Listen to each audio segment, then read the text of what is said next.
บายดีเนาะลูกค้าปี10 ปีนะนี่เราจะมาคลิปเลยตัว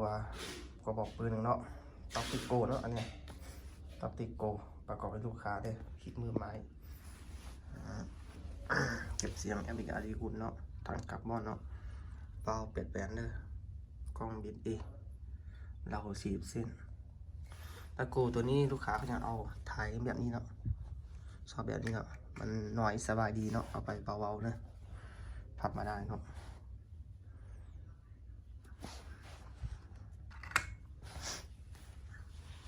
ซื้อทางงานเนาะตั้งบาวให้เนาะตั้งกล้องให้ลูกค้าไปก็ฟอนจริงจูหันก็มีเรานะเราก่อนดูเนาะเช้า50 เส้นนะ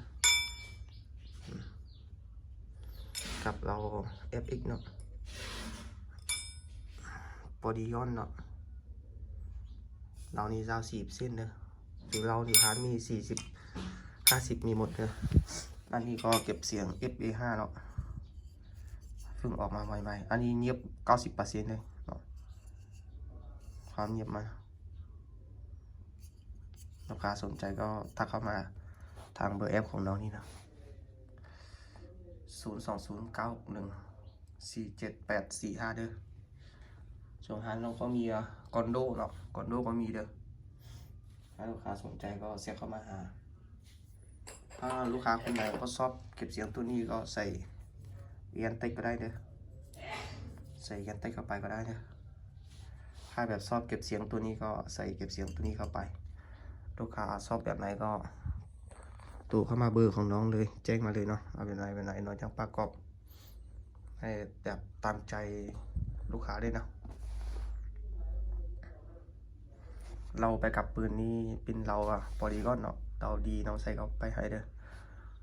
เรานี่เราจะรับประกันปี 1แล้วส่วนปืนนี้น้องรับประกัน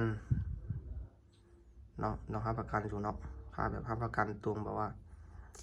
ลูกค้าเอาไปดีๆปืนมันจังเฟ่เนาะมันจะมีปัญหาเนาะลุมมันหัวอย่างเนาะเอามาน้องเปลี่ยนใหม่ให้เด้อรับประกันรายจ่ายยิงไกลลำนี้มันจังอยู่ที่80 เมตรเนอะค่าฝีมือดีๆก็ได้ประมาณ100 เมตรเนาะซื้อกับต่างมองเราจะอัปเกรดให้เรียบร้อยเลยเนาะตั้งเลขให้ตั้งกล้องให้ลูกค้าไปมีแต่ซิงเนาะปรับสายปรับวาล์วเนาะปรับตามทรงเอา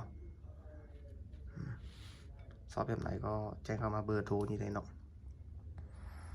อยู่ทางหารน้องมีแฟกเตอร์เนาะ M4K2 ต็อกติโกเนาะตบ A เนาะแต่มือนี้ได้เอามาแค่บอกต็อกติโกมารีวิวให้ลูกค้าดูเอาเรา40 เส้นนี่มันสั้นดีเนาะฟอร์ดีเลยลูกค้าชอบแบบไหนก็แจ้งเข้ามาเด้อนะขอบใจลูกค้าเด้อที่ได้เข้ามาดูคลิปของน้องฝากกดไลค์กดแชร์กดติดตามให้น้องด้วยเด้อขอบใจหลายๆ